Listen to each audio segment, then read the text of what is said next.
The person we could call the father of modern European men lived about 5,000 years ago. Nearly half of all European men descend from a single common male ancestor who was born sometime between 3000 and 2500 BC. And we know this because as many as 45% of European men share the same M269Y chromosome haplogroup. He lived in a region known as the Pontic-Caspian steppe, which stretches across parts of Eastern Europe and Central Asia. And his descendants gave rise to the nomadic pastoralist Yamnaya people. And they came to dominate Europe as they moved westward. The Yamnaya people spoke Proto-Indo-European, the language from which all modern Indo-European languages emerged.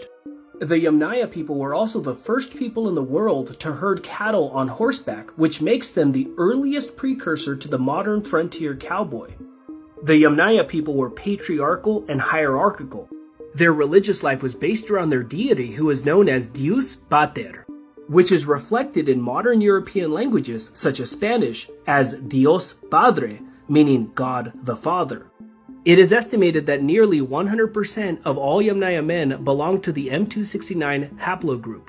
And so their paternal lineage came to replace those of earlier Neolithic farmer men who inhabited Europe before them.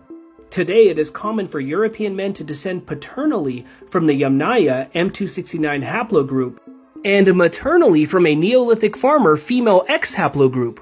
You might even hear historical echoes of this when looking at the Spanish conquest of the Americas.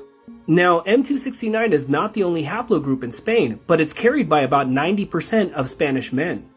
Pretty much all Spanish men that arrived in the Americas stayed in the Americas, and that is why most mixed Latin American men with Spanish ancestry descend from Spanish paternal lineages.